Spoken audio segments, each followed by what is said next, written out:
Hello students, areas లో one of the question చూద్దాం. Y is equal to 4x and x is equal to 4b and two parabolas ఇచ్చి find the area between these two parabolas అన్నాడు. Y is equal to 4x అంటే ఇలా right side form అయ్యే parabola కదా, మనం parabolas నేర్చుకుంటాం. First parabola x is equal to 4b అంటే up side form అయ్యే పారాబోలా. సో ఈ పారాబోలా ఈ బిట్వీన్ ద ఏరియా ఫైండ్ చేయమంటాడు. టూ కర్వ్స్కి మధ్యలో ఫామ్ అయ్యే ఏరియా ఫైండ్ చేయమన్నాడు కదా. ఫస్ట్ ఆఫ్ ఆల్ ఈ రెండింటిని చూడండి ఒకసారి.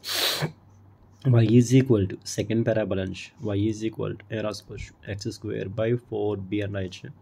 ఆ x square by 4b వాల్యూని తీసుకొచ్చి ఫస్ట్ పారాబోలా రీప్లేస్ చేయండి. అంటే y ఉన్న ప్లేస్లో x square by 4b whole square is equal to 4ax అవుతుంది. x power 4 is equal to 4a into 4b whole square into x అంటే రైట్ సైడ్ పంపిస్తున్న square చేస్తూ. అప్పుడు స్క్వేర్లో one time cancel. X cube is equal to 4 cube a b square అవుతుంది. 4 cube a b square. Then x is equal to value ఏమైంది 4 into a power 1/3 into b power 2/3 అవుతుంది. This is the X value. ఇప్పుడు మనకి area కావాలనుకో, చూడండి ఎలా ఉంది. Upper curve minus lower curve కదా, areas ఎప్పుడు కూడా తీసుకోవాలి విత్ 2 ఎక్స్ లిమిట్స్ ఉన్నప్పుడు. Upper curve lower curve separate. Therefore required area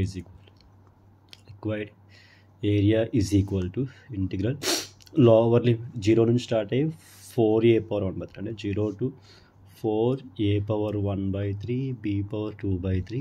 upper curve y square is equal 4x అంటే y is equal to √4ax తీసుకోవాలి. ఎప్పుడు కూడా y స్క్వేర్ అని కాదు, y ఈజ్ ఈక్వల్ టే తీసుకోవాలి. y is equal to √4ax అనమాట. మైనస్ లోవర్ కర్వ్ అంటే x square is equal to 4y కదా, దీని నుంచి y ఈజ్ కూడా వస్తుంది x స్క్వేర్ బై 4b అయింది.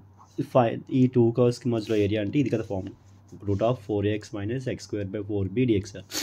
ఈ √4 అవుట్ సైడ్ వస్తే 2√a into integral 0 to 4a power 1/3 b power 2/3 x power 1/2 dx minus 1/4a into integral 0 to again మళ్ళీ 4a power 1/3 b power 2/3 x square dx.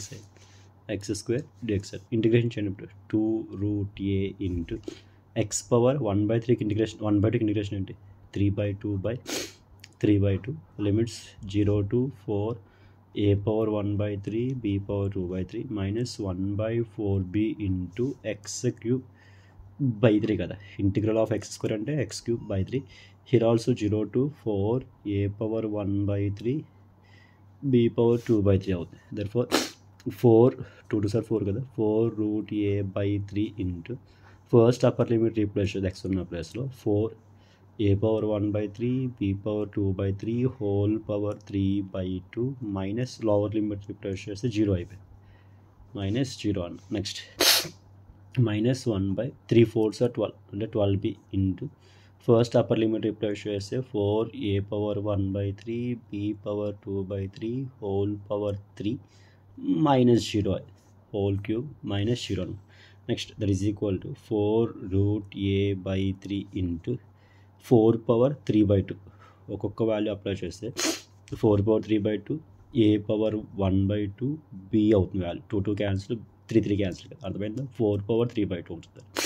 తర్వాత 4a power 1/3 whole power 3 అంటే 3 cancel 1/2 b power 2/3 అంటే 3 cancel 2 cancel కదా. Next minus again మళ్ళీ minus ఈసారి చూడండి 1/12b into ఇక్కడ కూడా వాల్యూ అప్లై చేస్తే 4 cube into a into b square అవుతుంది.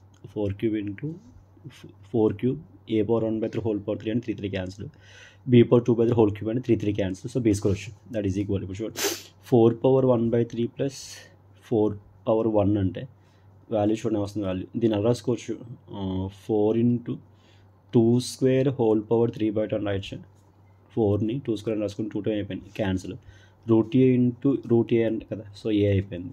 b whole by 3 whole by 3 minus ఇక్కడ కూడా చూడండి 12 క్యూబ్లో 2 టైమ్స్ క్యాన్సిల్, ఇందులో 3 టైమ్స్ క్యాన్సిల్ 4 టైమ్స్ అంటే 16 again b స్క్వేర్లో 1 time cancel 16ab/3 అవుతుంది. నెక్స్ట్ 2 క్యూబ్ అంటే 2 సార్ 4 4 2 సార్ 8 8 ఇంటూ 3 అంటే 6 32. దెన్ 8 ఇంటూ 4 కదా 32 ఏబి మైనస్ 16ab/3 అవుతుంది. దాని ఆన్సర్ 16ab/3 స్క్వేర్ యూనిట్స్ అనమాట. That's the question.